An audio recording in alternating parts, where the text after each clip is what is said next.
Hi friends, ఈరోజు మనం వీడియోలో చాలా టేస్టీగా క్రిస్పీ అండ్ హెల్దీగా ఉండే పొటాటో స్నాక్స్ని ఎలా తయారు చేసుకోవాలో చూద్దాం. దీనికోసం ముందుగా ఒక గిన్నె తీసుకుని 1.5 గ్లాసుల వరకు వాటర్ పోసుకుని స్టవ్ ఆన్ చేసుకోవాలి. వాటర్ కొద్దిగా వేడి అయ్యే వరకు ఒక పెద్ద పొటాటో అంటే మీడియం సైజ్ పొటాటోస్ అయితే 2 పొటాటోస్ తీసుకుని చిన్న చిన్న ముక్కలుగా కట్ చేసుకుని ఒకసారి వాష్ చేసి ఇప్పుడు వేడి అవుతున్న వాటర్లో పొటాటోస్ని వేసుకోవాలి. అందులోనే ఒక స్పూన్ సాల్ట్ వేసుకుని మీడియం ఫ్లేమ్లో పెట్టి ఉడికించుకోవాలి. ఒక 10 మినిట్స్లో పొటాటోస్ చాలా మెత్తగా ఉడికిపోతాయి. పొటాటోస్ ఉడికిన తర్వాత వాటర్ అన్నీ తీసేసి పొటాటోస్ని ఒక బౌల్లో వేసుకుని మెత్తగా స్మాష్ చేసుకుని ఇప్పుడు ఇందులోనే 2 టీ స్పూన్ల కార్న్ఫ్లోర్, 3 టీ స్పూన్ల రైస్ ఫ్లోర్, కొద్దిగా సాల్ట్.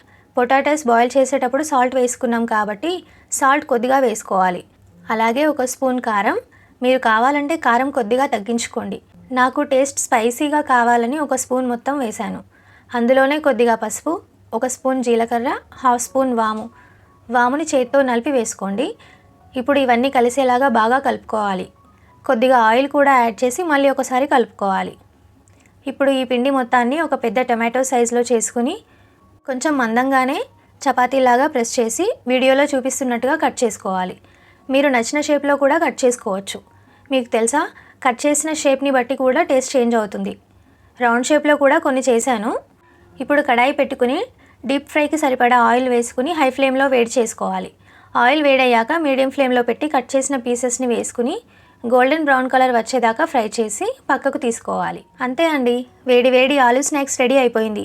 పిల్లలు కూడా బాగా ఇష్టంగా తింటారు. మీరు కూడా ఒకసారి తప్పకుండా ట్రై చేసి చూడండి. అలాగే ఎలా కుదిరిందో కామెంట్ చేయండి. అలాగే మన ఛానల్ని తప్పకుండా సబ్స్క్రైబ్ చేసుకోండి. Thanks for watching.